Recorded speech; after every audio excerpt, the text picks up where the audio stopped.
kapan sih sebenarnya kita bilang seseorang itu adiksi terhadap pornografi, dokter? Jadi itu satu kondisi di mana seseorang itu menghabiskan banyak energi emosionalnya, energi mentalnya. Nah, untuk terlibat dengan satu kondisi perilaku tertentu. Nah, perilaku yang dimaksud di sini tentu terkait dengan pornografi.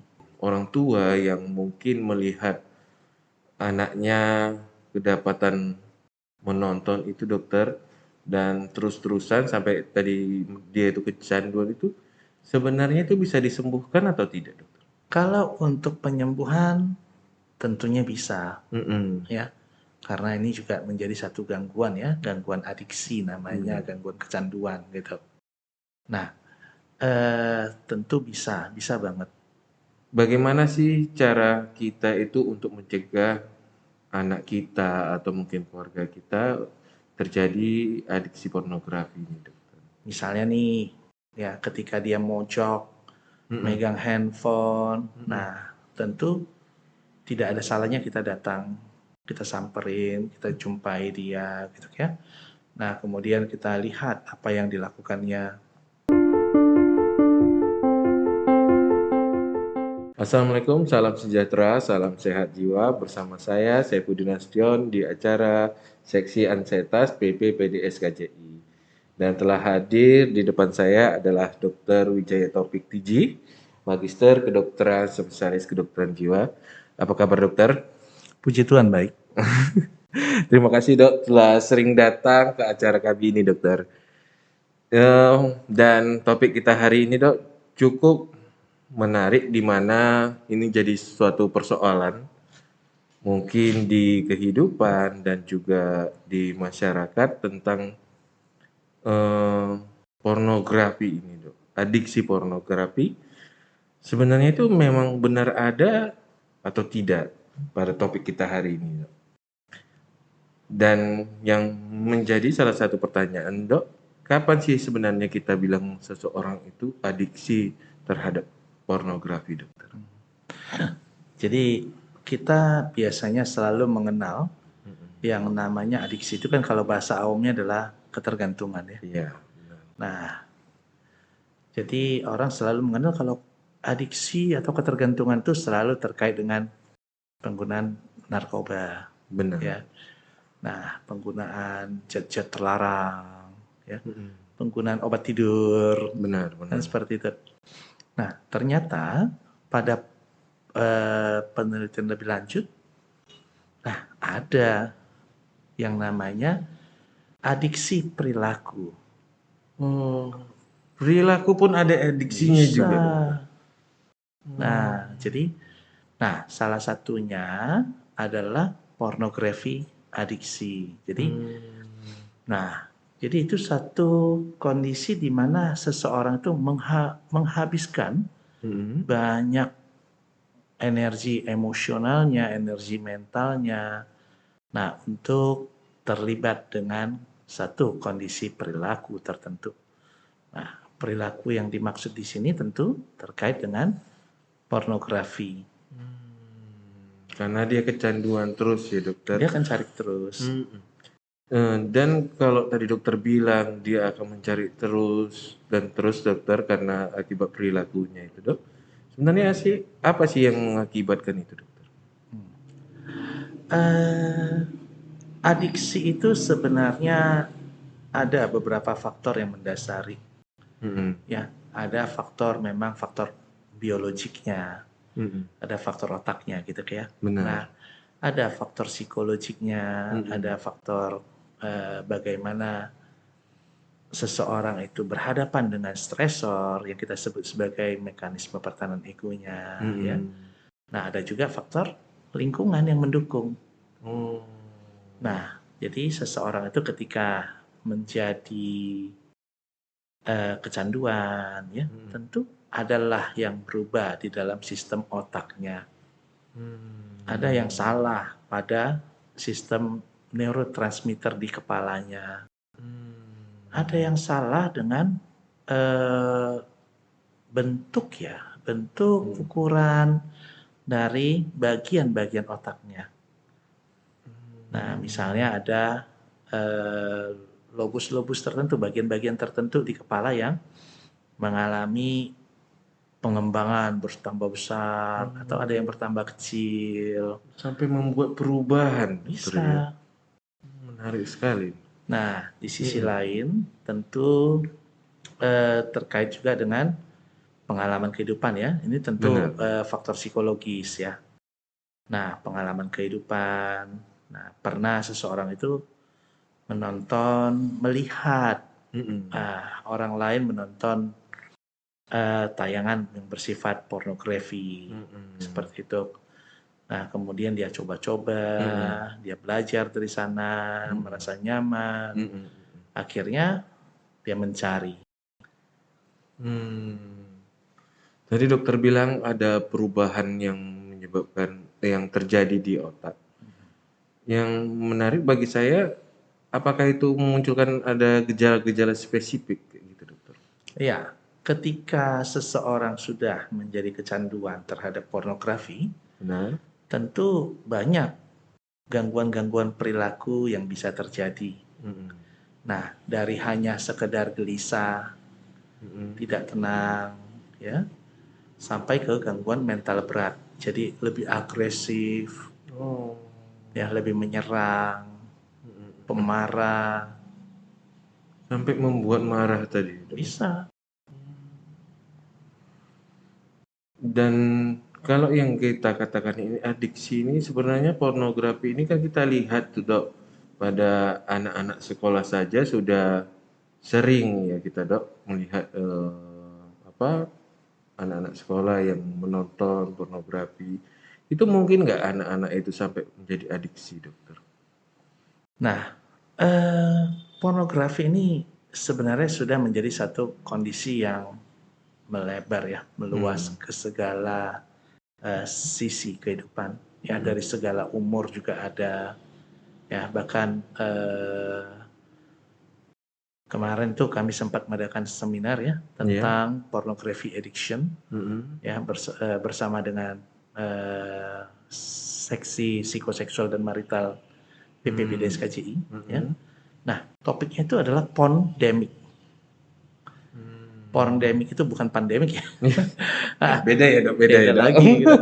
Kalau pandemik kan dia kondisi infeksi tertentu pada sisi kehidupan secara global. Benar Nah, dok. porn itu juga seperti itu, pornografi juga seperti itu. Semua lapisan masyarakat, semua bagian belahan bumi itu juga mencari seperti itu. Oh. Jadi kalau anak SD mereka terpapar dengan kondisi seperti itu, bisa saja Menyebabkan adiksi ya mereka dok. akan mencari dan akhirnya ketergantungan, kecanduan. Hmm. Dan ini mungkin untuk orang tua yang mungkin melihat anaknya kedapatan menonton itu dokter dan terus-terusan sampai tadi dia itu kecanduan itu sebenarnya itu bisa disembuhkan atau tidak dokter? Kalau untuk penyembuhan tentunya bisa Mm-mm. ya. Karena ini juga menjadi satu gangguan ya, gangguan adiksi namanya, gangguan kecanduan gitu.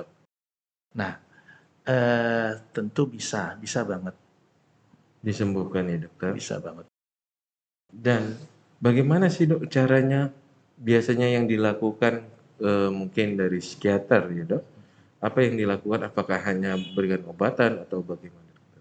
Ya, kalau untuk kondisi untuk kondisi kecanduan pornografi atau pornografi addiction ini, ya tentunya tidak hanya sekedar obat. Ya, nah apapun jenis gangguan pada sisi psikiatri, gangguan kesehatan mental, pengobatan itu tetap melibatkan dua hal utama. Yang pertama adalah pengobatan dengan farmakoterapi atau dengan obat-obatan. Benar. Nah, yang kedua adalah pengobatan dengan non-farmakoterapi. Hmm. Nah, non-farmakoterapi itu ada berbagai hal. Nah, non-farmakoterapi itu identik misalnya dengan psikoterapi. Oh, psikoterapi itu termasuk non farmakologi. Non-farmakoterapi. Terapi perilaku misalnya itu non farmakoterapi. Hmm. Nah, jadi ketika kita datang ke psikiater itu kan, ke psikiater itu selalu tuh anggapannya nanti dikasih obat. Benar. Nah, tidak akan selalu seperti itu. Nah, justru ketika datang ke psikiater, nah psikiaternya itu akan bisa memberikan pengarahan, ya, memberikan nasihat, mengajari berbagai hal, misalnya. Nah, misalnya untuk yang pornografi, ya banyak ya, terapi perilaku bisa diterapkan di dalamnya, ya. Nah, kemudian terapi kognitif perilaku juga bisa dilakukan di dalamnya. Banyak sebenarnya ya dok. Banyak. Bukan hanya obat-obatan aja di psikiatri ini. Iya. Terapi perilaku pun bisa juga dilakukan ya dok. Betul. Dan ini kan dok, di masyarakat ini kalau udah datang ke psikiater itu nanti seumur hidup gitu kan dok. Nah, yang menyangkut untuk terapi adiksi pornografi ini dok sebenarnya berapa lama sih dok? Yang seumur hidup itu adalah hubungan pasien dengan dokternya. Kalau itu mungkin seumur hidup ya dokter ya. Tapi kalau hubungan pengobatan dalam arti transaksi terapeutik ya, jadi Benar. dalam ranah pengobatan ya tentu punya batasan waktu juga. Iya. Nah, untuk adiksi pornografi ya tentu dikaitkan juga nanti dengan derajat keparahannya.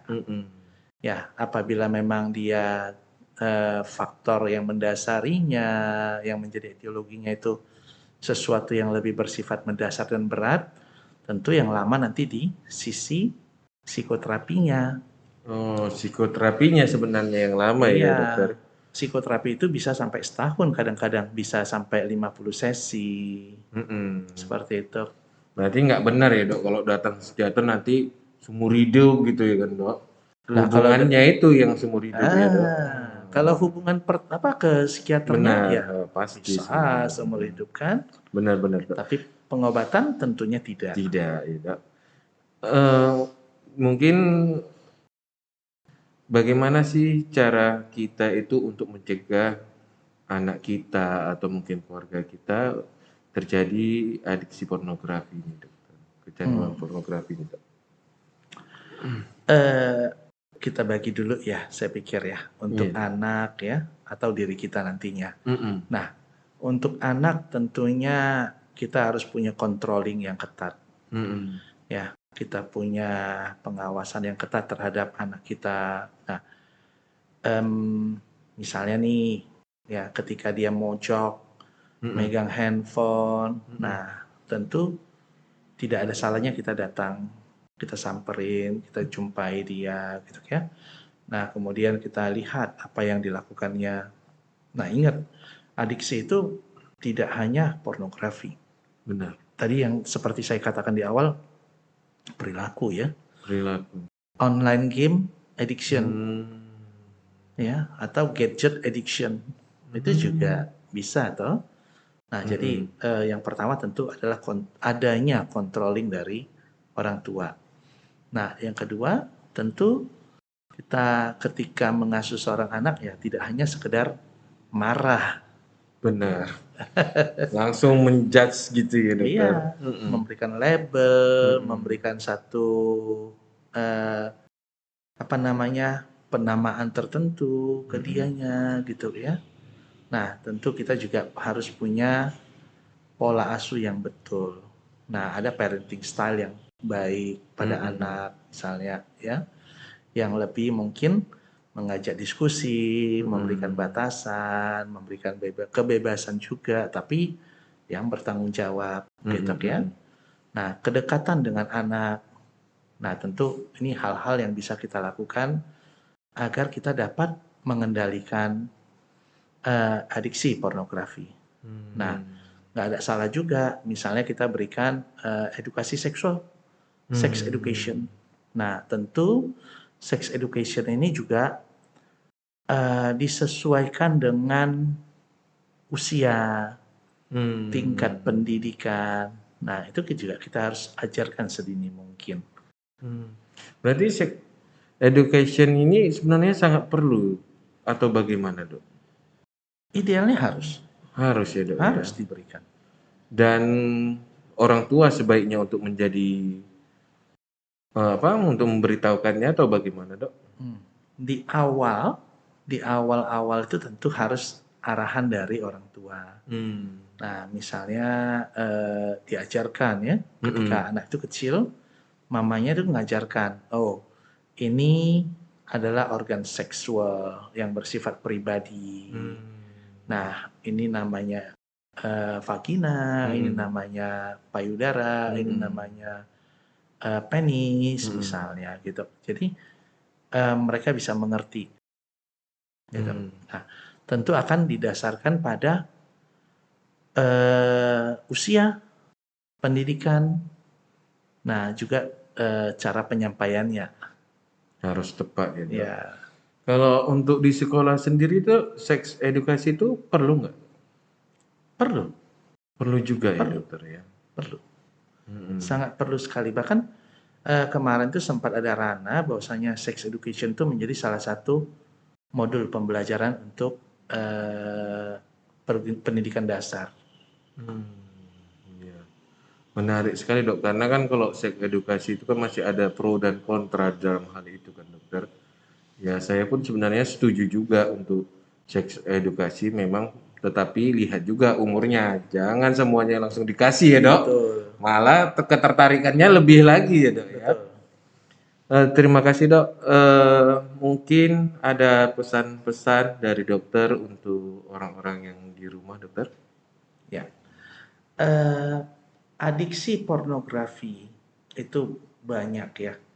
Banyak terjadi di sekitar kita tanpa kita sadari. Mungkin saja ada anggota keluarga kita atau mungkin kita sendiri menjadi korban dari adiksi pornografi ini. Nah, adiksi pornografi ini tentu juga sangat menyita waktu, menyita perhatian, ya bahkan juga materi, ya sehingga harus dikendalikan dengan baik. Nah, ini menjadi satu gangguan yang dapat diobati. Silakan datang ke teman-teman psikiatri, teman-teman psikiater, nah untuk mendapatkan pengobatan yang benar dan tepat. Mungkin itu dokter. Terima kasih banyak dokter kehadirannya dokter. Jangan apa dok? Jangan bosan-bosan lah dokter untuk diundang di acara kami ini dokter. Dan terakhir mungkin ada dari penonton yang ingin menjumpai dokter, bisa di mana saja dokter? Ketika kita mau jumpa ketemu ya, janji ketemu, boleh kita ketemu di Klinik Utama Bina Dharma ataupun ke Rumah Sakit Siloam. Berarti di dua tempat itu ya dokter. Ya. Terima kasih dokter dan terima kasih para penonton yang di rumah. Akhir kata saya mengucapkan tiada kesehatan tanpa kesehatan jiwa. Assalamualaikum warahmatullahi wabarakatuh. Salam sejahtera, salam sehat jiwa.